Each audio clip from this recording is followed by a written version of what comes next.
पिछले साल यानी कि जुलाई 2025 में डिंपल यादव और समाजवादी पार्टी के कुछ सांसद संसद परिसर स्थित जो मस्जिद है, उस मस्जिद में गए हुए थे और वहाँ पर इनकी एक तस्वीर निकल कर सामने आई थी, जिसमें डिंपल यादव जो भारतीय परिधान होता है, भारतीय वेशभूषा होती है एक स्त्री की, वैसे ही साड़ी पहनकर बैठी हुई थी। लेकिन जब डिंपल यादव की ये तस्वीर सोशल मीडिया पर वायरल हुई, तो ऑल इंडिया इमाम एसोसिएशन के अध्यक्ष मौलाना साजिद रशीदी ने एक ऐसा विवादित बयान खड़ा कर दिया, जिसके बाद तो शायद भारत की एक एक महिला को, विशेष तौर पर समाजवादी पार्टी की एक एक महिला कार्यकर्ता को इस मौलाना के गाल पर थप्पड़ लगाना चाहिए था। तमाम विपक्षी दल के नेताओं को इस मौलाना की हेकड़ी निकाल देनी चाहिए थी, लेकिन हुआ एकदम विपरीत था। हुआ क्या था? मौलाना रशीदी ने डिंपल यादव के कपड़ों को लेकर एक बयान दिया। उस बयान को मैं कोट करूंगा। और मौलाना साजिद रशीदी ने कहा था कि डिंपल यादव मस्जिद में नंगी बैठी हुई थी। यह बयान अपने आप में इतना घृणित है कि जिसकी कोई सीमा नहीं है। और ऐसा बयान एक मौलाना दे रहा है, और किसके लिए दे रहा है? एक हिंदू महिला के लिए दे रहा है जो अपने परिधान में है। उसे वो इस तरह के शब्दों से नवाज रहा है। इस बयान के बाद क्या हुआ था, मैं आपको थोड़ा सा बताऊंगा, और बताऊंगा कि आज एक साल बाद मैं इसकी चर्चा क्यों कर रहा हूं। मौलाना रशीदी के इस बयान पर समाजवादी पार्टी में डिंपल यादव, उनके पति अखिलेश यादव, उनके चाचा रामगोपाल यादव, सबने चुप्पी साध ली थी। उनकी जुबान से एक शब्द नहीं निकला था। इस तरीके से यह अल्पसंख्यक वोट बैंक में उनकी हाथों में हथकड़ी लगी हुई थी। लेकिन देश में भारतीय जनता पार्टी की जो महिलाएं हैं, उनसे नहीं रहा गया।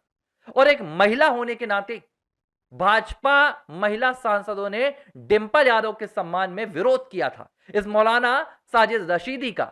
यहां तक कि एक टीवी कार्यक्रम के दौरान तो एक युवक ने थप्पड़ जड़ दिया था साजिद रशीदी को। लेकिन बावजूद इसके कभी भी डिंपल यादव ने या अखिलेश यादव ने कभी नहीं बोला। क्यों नहीं बोला, उसका कारण स्पष्ट है। लेकिन आज एक साल बाद डिंपल यादव लखनऊ में पहुंची। समाजवादी पार्टी का दफ्तर था। अखिलेश यादव माइक संभाले हुए थे, डिंपल यादव के पास भी माइक था, और मौका था एक अनाउंसमेंट का, जिसमें समाजवादी पार्टी ने कहा कि हमारी 27 में सरकार बनेगी तो हम स्त्री सम्मान समृद्धि योजना लेकर आएंगे, महिलाओं के हक की बात करेंगे, महिलाओं को आगे बढ़ाएंगे। ये तमाम बातें हो रही थी। उसी प्रेस कॉन्फ्रेंस में एक जवान नवयुवक पत्रकार, युवा पत्रकार खड़ा हो गया और उसने कहा कि मैडम डिंपल जी, करीब एक साल पहले का एक वाक्य है जो सुनकर देखकर मुझे खुद अच्छा नहीं लगा था।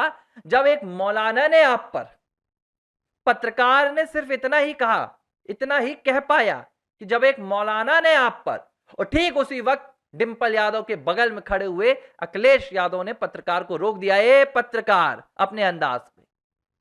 और अखिलेश यादव ने उस पत्रकार को अपना सवाल पूरा नहीं करने दिया, डिंपल यादव को जवाब देने नहीं दिया, क्योंकि पत्रकार पूछने वाला था कि एक मौलाना ने डिंपल यादव आपको एक तस्वीर आपकी देखकर नंगी कह दिया था, लेकिन उस पर आज तक समाजवादी पार्टी ने कभी भी प्रतिक्रिया नहीं दी। तो आज आप क्या महिला सम्मान की बात करते हैं?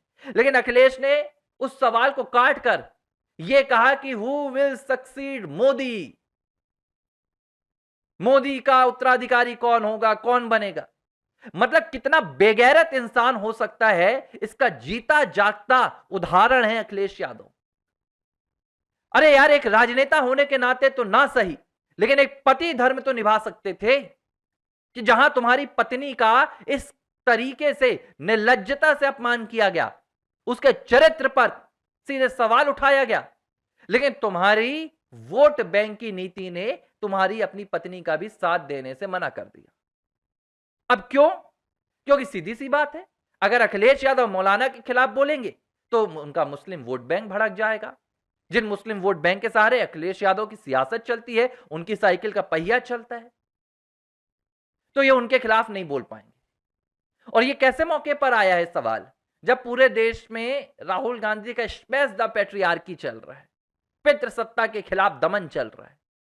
तब अखिलेश यादव अपनी बीवी का बचाव करने से भी भाग रहे हैं। भाई अगर ऐसी ही जिंदगी अखिलेश यादव को जीनी है तो अखिलेश यादव खुद अपनी जिंदगी जिए ना, प्रदेश का नेतृत्व क्यों कर रहे हैं? आप कल्पना कीजिए कि जो अखिलेश यादव एक मुस्लिम मौलाना के अपनी पत्नी पर इस तरीके से अभद्र बयान पर चुप्पी साध कर बैठता है, तो अगर कल यह अखिलेश यादव मुख्यमंत्री हो जाता है, अब जो उत्तर प्रदेश की 25 करोड़ की आबादी है, जिसमें आधी आबादी महिलाओं की है, बहनों की है, बेटियों की है, उनके साथ अगर कोई मुसलमान इस तरह की ज्यादती करेगा, कोई मुस्लिम युवक, कोई मनचला, कोई वहशिया इस तरह की हरकत करेगा, तो क्या आप उम्मीद कर सकते हैं कि अखिलेश यादव और उनका प्रशासन उस मौलाना, उस मुसलमान, उस वहशिये के खिलाफ एक शब्द भी बोल पाएगा?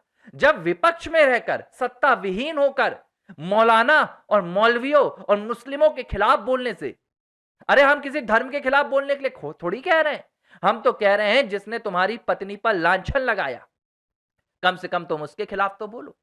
लेकिन अखिलेश यादव की औकात नहीं है, अखिलेश यादव की इतनी हैसियत नहीं है कि वो एक भी शब्द मौलाना के खिलाफ बोल सके। आज 1 साल बीत रहा है और 1 साल बाद यह घटनाक्रम दोबारा सामने आ गया। इसीलिए जब 2017 में योगी आदित्यनाथ मुख्यमंत्री बने तो उन्होंने सबसे पहले यह सुनिश्चित किया कि उत्तर प्रदेश में अगर कानून व्यवस्था सबसे ज्यादा मजबूत हो तो वो वहां की बहन, बेटी और मां के लिए हो।